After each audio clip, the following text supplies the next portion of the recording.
Very good morning, welcome to 99 TV. నేను Priyanka. Bulletin లో details చూద్దాం. జగిత్యాల జిల్లాలోని కొండగట్టు అంజన్న ఆలయ భూముల వివాదంపై 99 టీవీ కథనానికి తెలంగాణ ప్రభుత్వం స్పందించింది.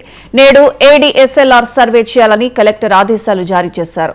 జాయింట్ సర్వేను అడ్డుకుంటామని ఇప్పటికే నిరసనలు కొనసాగుతున్నాయి. దీంతో ఏం జరుగుతుందని అంజన్న భక్తుల్లో ఉత్కంఠ నెలకొంది.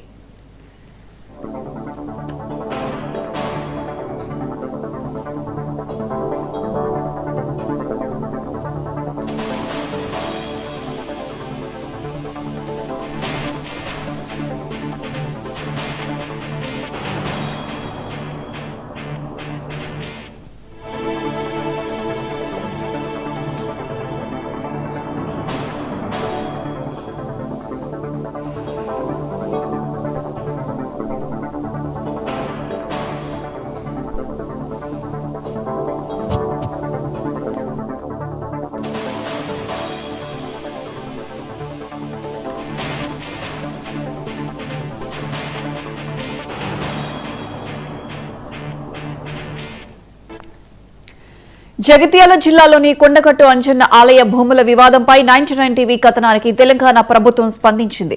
నేడు ఏడీఎస్ఎల్ఆర్ సర్వే చేయాలని కలెక్టర్ ఆదేశాలు జారీ చేశారు. జాయింట్ సర్వేను అడ్డుకుంటామని ఇప్పటికే నిరసనలు కొనసాగుతున్నాయి. దీంతో ఏం జరుగుతుందోనని అంజన్న భక్తుల్లో ఉత్కంఠ నెలకొంది. ఇక ఇదే అంశానికి సంబంధించి పూర్తి అప్డేట్స్ మా ప్రతినిధి ఋషికేష్ ఫోన్ లైన్లో అందిస్తారు. Rishikesh, good morning Priyanka. మొత్తంగా కొండగట్టు అంజన్న ఆలయ వివాదం రోజు రోజుకు ఉద్రిక్తతగా మారుతున్నటువంటి పరిస్థితి కొనసాగుతా ఉంది. ఇప్పటికే 99 టీవీ ప్రత్యేకంగా షోకాజ్ నోటీసులు అటవీ శాఖ మరియు ఎండోమెంట్ శాఖ మధ్య ఉన్న వివాదాన్ని బహిర్గతం చేసింది. ఈ నేపథ్యంలో తెలంగాణ ప్రభుత్వం స్పందించింది. కలెక్టర్లకు స్పష్టమైన అధికారాలు ఇచ్చినట్టుగా మనకు తెలుస్తోంది. అయితే ఈ భూముల సంబంధించినటువంటి వివాదాన్ని తేల్చాలంటూ కూడా కలెక్టర్ ఏడీఎస్ఎల్ఆర్ కు ఆదేశించినట్టుగా తెలుస్తోంది. ఈ నేపథ్యంలోనే ఇప్పటికే ఏడీఎస్ఎల్ఆర్ సర్వేకు 2 సార్లు ప్రయత్నించినటువంటి ప్రభుత్వ యంత్రాంగానికి విహెచ్పి అడ్డుకుంటామంటూ కూడా నిరసనలు వ్యక్తం చేస్తుంది. అయితే ఆలయాలకు సంబంధించి కావచ్చు, ఏదైనా 2 శాఖల మధ్య ఉన్నటువంటి భూముల వివాదాన్ని assistant director survey land and records department ఈ వివాదాలను పరిష్కరిస్తూ ఉంటుంది సహజంగా.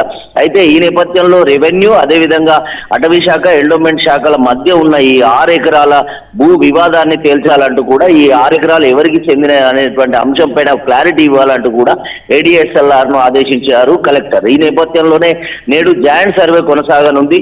అటు ఫారెస్ట్ డిఎఫ్ఓ, తర్వాత అటవీ శాఖకు సంబంధించినటువంటి డిఎఫ్ఓతో పాటుగా ఆలయ ఈఓ, ఆర్డీఓ సమక్షంలో రెవెన్యూ అధికారులు, ఇటు ఫారెస్ట్ అధికారులు, ఎండోమెంట్ అధికారుల మధ్య ఈ యొక్క సర్వే కొనసాగనుంది. ఈ సర్వేకు జాయింట్ కలెక్టర్ కూడా హాజరు కానున్నారు. మొత్తంగా ఈ సర్వే సంబంధించినటువంటి అంశం పైన ఎట్లాంటి అంటే క్లారిటీ ఏ రకంగా క్లారిటీ రానుంది అనేటువంటిది భక్తుల్లో, అటు హైందవ సంఘాల్లో ఆందోళన నెలకొంది. ఈ నేపథ్యంలో ఇప్పటికే విఎస్పి, బజరంగ్ దళ్, రామదండు, వానర సేన సంఘాలకు సంబంధించి ఇప్పటికే కొండగట్టు పైన నిరసనలు వ్యక్తం చేశారు. పోలీసుల ప్రమేయంతో, అటు ఆలయ అధికారుల విన్నపంతో వారు నిరసనను తగ్గించారు. ఈ నేపథ్యంలో ఎట్టి పరిస్థితుల్లో కూడా సర్వేను అడ్డుకుంటామని, ఇక్కడున్న ఆలయ భూములు గుట్టకే చెందిన విధంగా, ఇక్కడ ఏ ఆలయం కావచ్చు, అటవీ కావచ్చు, ఎవరు లేరు, కేవలం కొండగట్టు అంజనకి ఈ భూములన్నీ చెందాలి, కేటాయించాలని ప్రభుత్వం ఈ రకంగా చొరవ తీసుకునే వరకు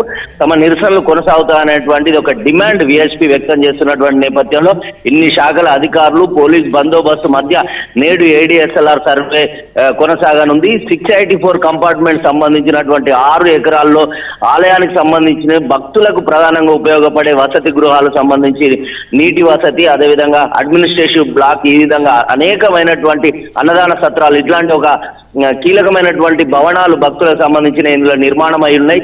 ఒకవేళ ఈ నిర్ణయం పైన ఈ భవనాల యొక్క భవిష్యత్తు కూడా, భక్తుల యొక్క భవిష్యత్తు కూడా దానిపైన ఆధారపడి ఉంది అనేటువంటి ఒక సున్నితమైన అంశం కాబట్టి ఇది కాస్త ఉద్రిక్తత దారితీసే అవకాశం ఉందనేటువంటిది అటు ఆలయ వర్గాలు కావచ్చు, అధికారులు ఆలోచిస్తున్నారు. ఈ నేపథ్యంలో ఏం జరుగుతుంది ఈ రోజు అనేటువంటిది ఒక ఉత్కంఠ, ఉద్రిక్తత అయితే కొండగట్టులో నెలకొందని చెప్పొచ్చు Priyanka. Right Rishikesh, thank you.